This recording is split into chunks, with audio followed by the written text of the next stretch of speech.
Semanas agitadas en el mundo adolescente de las escuelas secundarias de la ciudad de Buenos Aires, estas últimas que han sucedido. Estamos hoy con un doctor en educación que se ha dedicado a pensar esa relación entre adolescentes y adultos, el sentido de la autoridad, de la palabra autoridad, en este mundo tan cambiante. Y queremos pensar con él, con Mariano Narodowski, tanto las tomas de escuelas, el ejercicio de la ciudadanía hecha en esos términos o otras posibilidades que tienen los adolescentes, y por otro lado, los adolescentes en la escuela secundaria y en el mundo del trabajo. Muchísimas gracias, Mariano, por estar hoy en el segmento educativo de Conversaciones de la Nación. Gracias por invitarme. Me imagino que venís estando atento, ¿no?, a todos estos sucesos que se dan en el... Sí, ¿cómo no estarlo? Si son tapa de todos los diarios y de todos los canales de televisión. ¿En tu adolescencia, en tu secundaria, te tocó participar de esta manera tan activa en la ciudadanía escolar? No, porque yo empecé en el 74 y ahí justo se hizo, era el gobierno de Perón, me parece, claro. Y estaba de ministro de Educación Iván Incevich, que prohibió los centros de estudiantes. Así que, no, a mí prácticamente no me tocó, ¿no? ¿Tuviste hijos que hayan vivido momentos álgidos de militancia en secundario? No fue algo que les haya interesado particularmente, no. Pero sí has reflexionado como experto en este tema de adultos y adolescentes y en esa relación tan compleja actualmente.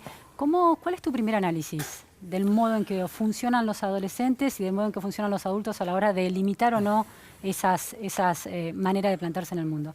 Me parece que en principio es difícil hablar de los adolescentes en este caso, porque vos pensás que la ciudad de Buenos Aires tiene 300 y pico de escuelas secundarias, la mitad son privadas, donde van la mitad de los estudiantes secundarios de la ciudad, o sea, ahí no hay tomas. Y de las escuelas públicas, no sé, habrá 30, 20, 40, un 20%, un 30% de las escuelas que son tomadas, el resto no. Es interesante que las escuelas que son tomadas son escuelas más bien de la zona céntrica de la ciudad, de Barrio Norte, Avenida Libertador, Avenida Córdoba, digo, la zona de las escuelas a las que en general concurren los sectores medios que todavía se quedan en la escuela pública, en la Nacional de Buenos Aires, el Carlos Pellegrini. Y de esas tomas de escuelas tampoco la mayoría de los estudiantes sabemos qué piensan, porque las formas de decisión de las tomas son de asambleas y entonces hay muchas asimetrías entre los estudiantes. Hay chicos de 12, 13, 14 años que difícilmente, si están en desacuerdo, puedan expresarlo nítidamente, por ahí ni siquiera ellos saben muy bien si están de acuerdo o si están en desacuerdo.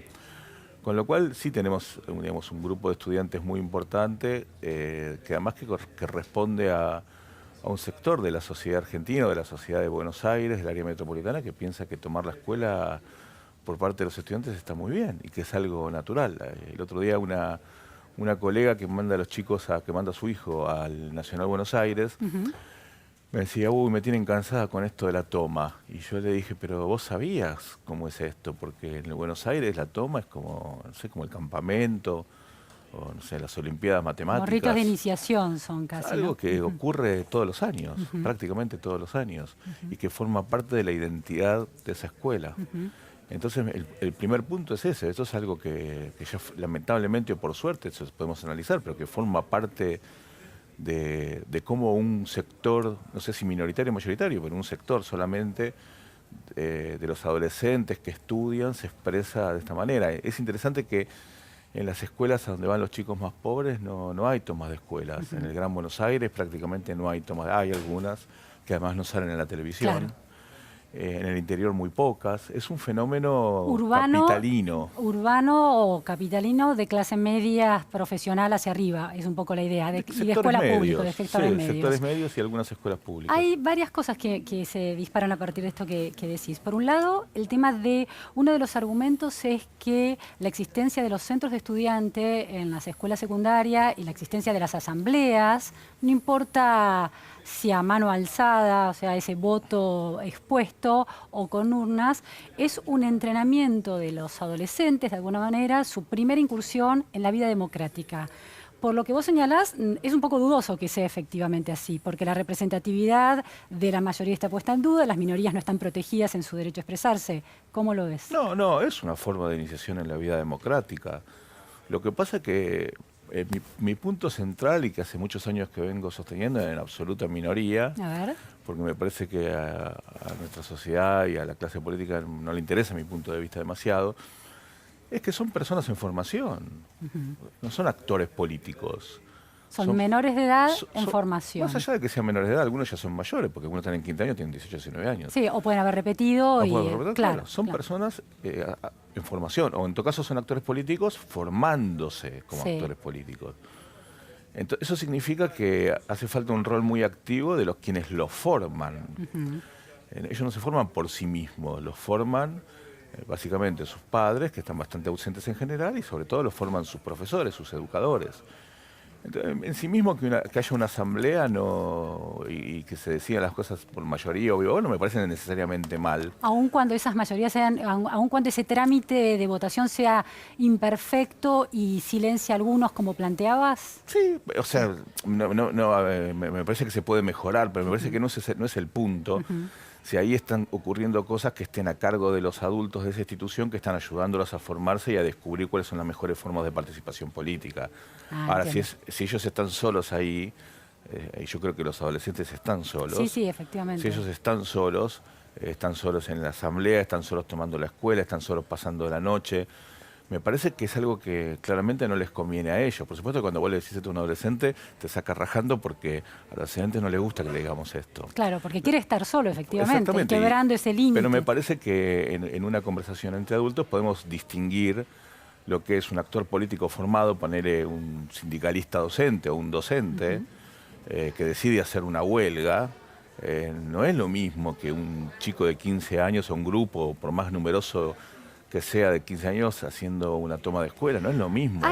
Hay dos argumentos en este punto, en cómo los padres acompañan estas actitudes de los adolescentes. Uno dice, los adolescentes son sujetos de derecho, son sujetos políticos y son sujetos libidinales. De manera que acepto su autodeterminación a la hora de, por ejemplo, ejercer su derecho democrático a la protesta tomando una escuela.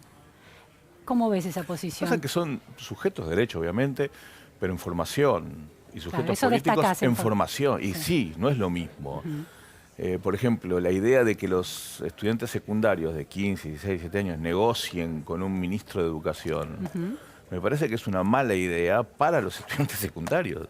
Me parece que... ¿En qué sentido? Porque no están en una condición de negociar con un ministro de Educación.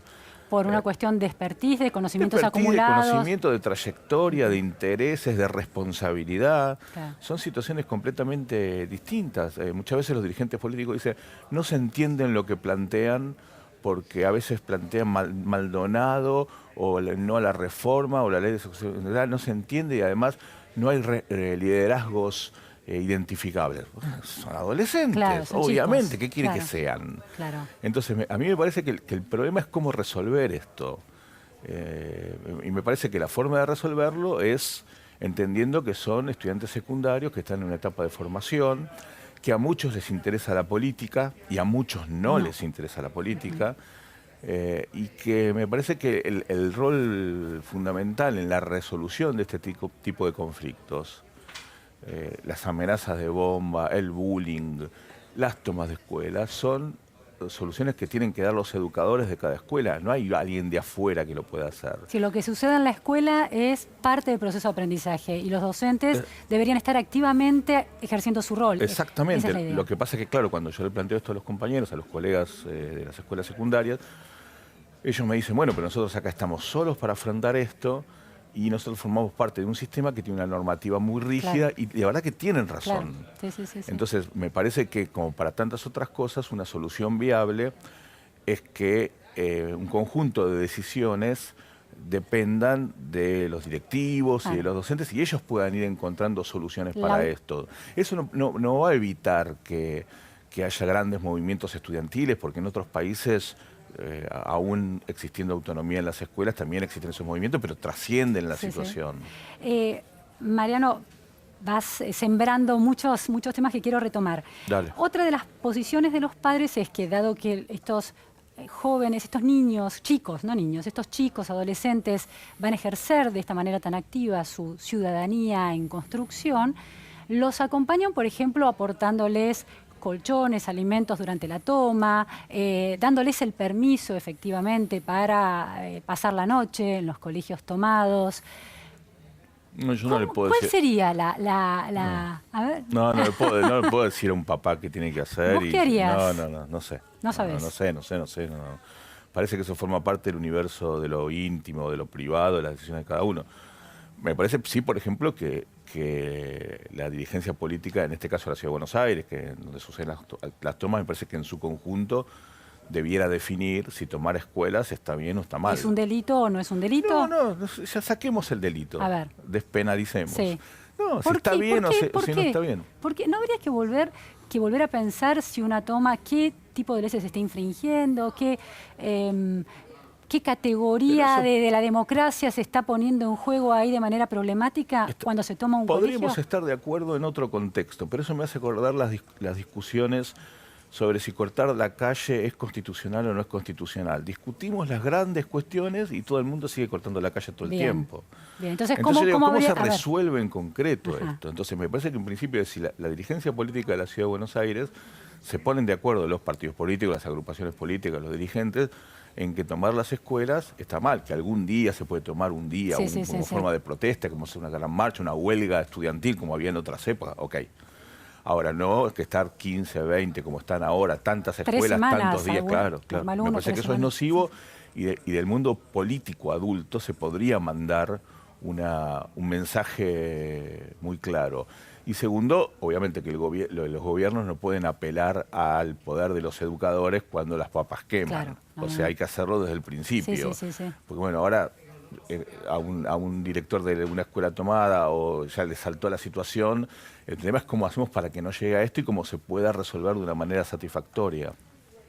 Plantaste en esta conversación la palabra negociación, ¿no? El verbo negociar entre estos adolescentes y, por ejemplo, el poder político, ¿no? Un ministro. Quizás la palabra no es negociar, sino consensuar, recoger la opinión de los adolescentes a la hora de llevar adelante una política pública que va a afectar profundamente el día a día de sus vidas, ¿no? En el secundario y de sus familias.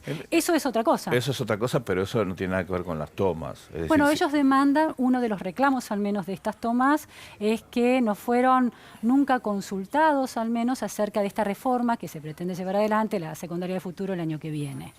No, pero a ver, déjame rebobinar un poco. Mi punto es este. Si el gobierno dice, yo no me voy a sentar a negociar con los alumnos hasta que ellos no levanten las tomas, lo que estoy haciendo es poniéndolos en un lugar de actor político que en mi opinión no lo son. Claro, le estoy dando un poder. Les estás confirmando un poder. Claro. Yo entiendo que eso se puede hacer con el sindicato docente, porque el sindicato docente tiene una personería gremial, jurídico, Ministerio de Trabajo, el derecho a la huelga está en la Constitución Nacional, eso es lógico. Forma parte de una negociación entre adultos y ahí la palabra negociación es correcta. Claro. Ahora, nosotros con los adolescentes lo que tenemos que hacer es educarlos, es ayudarlos a formarse. Y escucharlos. Escucharlos, trabajar con ellos desde el principio. Eso es lo que habría faltado y de alguna manera los adolescentes están reclamando. En relación a la reforma, digo. Ahora, en relación a la reforma, es más difícil que me meta porque es de una complejidad mucho mayor. Te puedo decir en términos generales, no para esta reforma en particular, que me parece que sí tiene que haber mecanismos de consenso. En principal, el primer consenso es con los educadores de cada escuela. También con los estudiantes, pero desde un lugar claramente formativo. Ahora, honestamente me parece que eso es muy difícil hacerlo en la Argentina actual. ¿Porque los consensos son imposibles de lograr? Muy difíciles. Porque, ¿por la famosa grieta? Por la famosa grieta. Yo creo que en la medida de que no haya la existencia de una lógica de reparación, de como decía el presidente al principio de su mandato, de unir a los argentinos, hasta que eso no funcione verdaderamente va a ser muy difícil plantear eso. Pero sí me parece que se pueden ir creando condiciones para llegar a los objetivos que se están intentando plantear respecto de la escuela secundaria. Crear condiciones institucionales, crear condiciones políticas, ir cambiando algunos mecanismos de las escuelas que son muy antiguos y que merecen ser revisados. Sí, sí. Pero realmente en ese sentido yo creo que es evidentemente muy difícil. Uno de los principios que atraviesan sobre todo la reforma en el quinto o sexto año de la escuela secundaria del futuro es la idea de que ante la repitencia o ante la desmotivación de los alumnos que hace que se vayan del sistema, la vinculación de esos aprendizajes que parecen no tener ningún sentido actualmente con el mundo futuro de los adultos, no importa si es en una empresa, en una ONG, en el Estado, les va a dar algún tipo de muestra de cómo esos aprendizajes pueden orquestarse de manera productiva para sus vidas futuras. ¿Vos qué crees eso? ¿Eso puede convencer efectivamente a un adolescente de que tiene algún sentido la escuela secundaria? Es que, de vuelta, no sé de qué adolescentes Bueno, estamos hablando. digamos los adolescentes de Ciudad de Buenos Aires, de estas escuelas públicas. Yo creo que hay muchos adolescentes que sueñan con tener un muy buen trabajo. Entonces, por ahí la entrada es una. Otros adolescentes que... ¿Los adolescentes de sectores populares, decís vos? Sí, o de sectores medios, pero más vinculados, con familias más vinculadas al comercio o a la industria, al comercio minorista, que no tienen una visión más universitaria, sino mucho más concreta de la vida social, del mercado. Hay otros que la tienen distinta. A mí me parece que justamente el problema es la diversidad que tenemos. Claro. Entonces, me parece que las escuelas tienen que tener el suficiente margen de maniobra para poder dar cuenta de esa diversidad que presenta nuestra sociedad. Hace 60 años el Estado te decía hace tal cosa, hace tal otra, y su poder político y su capacidad de disciplinamiento era tal que todo el mundo la hacía, y si no la hacía, se rebelaba. En la actualidad ese modelo no existe, hay múltiples formas de llevar adelante esta situación. Y me parece que la política educativa debe dar cuenta de eso. Ahora, el modelo de combinación de la educación con el trabajo, en el caso de la Ciudad de Buenos Aires es muy antiguo, diría de hace muchísimos años. Y el último decreto, si mal no recuerdo, fue de cuando era ministro Alberto Sileoni, un plan que se llama Aprender Trabajando, creo que es del 2006. Sí, hay dos leyes de Ciudad de Buenos Aires, una es de 2010, creo. Claro, sí. Creo que hay una normativa muy interesante. Me parece que acá lo que hay que trabajar es desde las escuelas, desde la lógica de cada una de las escuelas, para ver cómo eso se puede ir planteando. Creo que la combinación yo no diría educación del trabajo, sino del trabajo manual y el trabajo intelectual, en todo caso, del mundo productivo y el mundo de los estudios. No podemos generar alumnos unilaterales, algunos que solo saben usar las manos y otros que solo saben usar su inteligencia o su cerebro, porque eso es completamente alienado e incompleto. Me parece mucho mejor una combinación de ambos, y bueno, me parece que hay que ir en ese camino. Ahora, creo que en eso estaríamos casi todo el mundo de acuerdo. Sí. El problema es cómo se hace. Bueno, no, me parece que cómo se hace tiene que ver con un conjunto de cuestiones vinculadas a políticas públicas que en algún momento tienen que pasar por la escuela. Es decir, los que terminan decidiendo las situaciones concretas son las instituciones escolares. ¿Te produce alguna inquietud que ese segundo cuatrimestre, esa segunda mitad de ese quinto año hipotético futuro, los chicos la pasen fuera de la escuela en la mayoría del tiempo en la semana? La verdad que no, me cuesta opinar porque no tengo los fundamentos de esa reforma. Claro, eso es lo que estaría faltando también, ¿no? Claro. Yo no los conozco, entonces la verdad que me cuesta opinar sobre eso. Vos planteabas que en la Ciudad de Buenos Aires hay una tradición ya donde se vincula ese mundo escolar con el mundo del trabajo, también en el mundo, y muchas veces se cita, por ejemplo, el sistema dual alemán, que efectivamente cuando los chicos llegan al último año del secundario, al entrar a la universidad pueden elegir un trayecto educativo mucho más orientado a lo vocacional y a los oficios, digamos, a lo profesional o al mundo más académico. Ahora, también en el sistema alemán la decisión escolar se toma a los 9 años, es decir, los trayectos empiezan... Y eso es muy cuestionado, la idea de que desde que muy chicos de alguna manera esté predeterminado tu camino, ¿no? Ahora, lo interesante es que en un proyecto, por lo menos en los pocos lineamientos que conocemos del proyecto actual, en ese quinto año todos los chicos sería obligatorio que salieran a ese mundo del trabajo. Y quizás los sectores urbanos medios, profesionales, medio altos, tienen una pretensión de mayor profundidad académica, de mayor profundidad de los conocimientos para, por ejemplo, recorrer luego el camino universitario. Y no estarían sintiendo que el mundo del trabajo les puede aportar algo. ¿Podría haber un problema como ese, por eso el nivel de reacción? Podría haberlo, pero el punto es que si una parte de nuestra sociedad realmente piensa eso, piensa que sus hijos no tienen que ir a trabajar en empresas porque ellos están para otra cosa, ponele, para decirlo cínicamente, en algún punto hay que entender de qué se trata eso y vemos cómo lo cambiamos. Claro, no, totalmente. Es decir, lo que no se puede hacer es cambiarlo por decreto. Claro. Por eso yo te empecé diciendo, hay una parte muy importante, no sé si mayoritaria o minoritaria, creo que minoritaria, pero muy importante de nuestra sociedad que piensa que tomar las escuelas está bien. Sí. Entonces, si nosotros no partimos de la realidad tal cual es para ver cómo hacemos para modificar a los conflictos, hay que resolverlos, no hay que regodearnos eternamente con que existen. Y el problema es que estos conflictos ya llevan demasiado tiempo. Entonces, el punto es cómo hacemos para resolverlo. Y me parece que una cuestión central es entender que estructuras jerárquicas y piramidales como las que tenemos en la educación terminan convirtiendo en actores políticos consumados a estudiantes que no debieran ocupar ese lugar. Por su propio bien no debieran ocupar ese lugar, que ellos están en una situación de formarse. De hecho, vos pensás que no hay cogobierno en las escuelas secundarias, sí hay cogobierno estudiantil en las universidades. Muchas universidades del mundo tienen participación de los estudiantes en el gobierno de la universidad, aunque sea minoritario. En la Argentina es más importante, pero no las escuelas secundarias. Entonces, el problema es cómo hacemos para... o los demonizamos y pensamos que son como una especie de ISIS, terroristas, algo así, una cosa rara, desestabilizadores, o los ponemos en un lugar de subalterno de adolescentes que, discúlpame la palabra, hay que pegarles una patada en el culo y que vuelvan a la escuela a como de lugar. No, bueno, ni una cosa ni la otra. Me parece que hay que buscar una solución concreta y la solución concreta la van a tener los profesores de esa escuela. Lo que pasa es que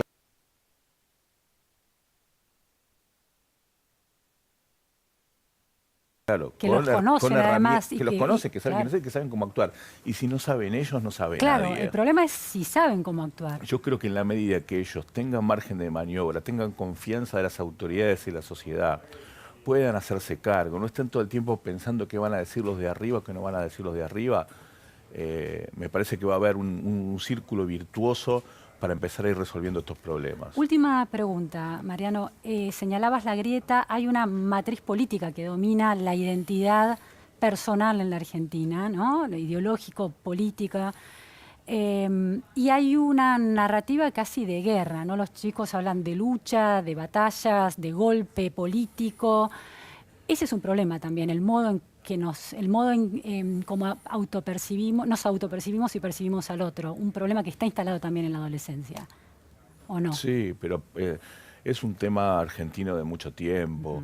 Me parece que en todo caso en estos años esto se profundizó mucho más y más duramente.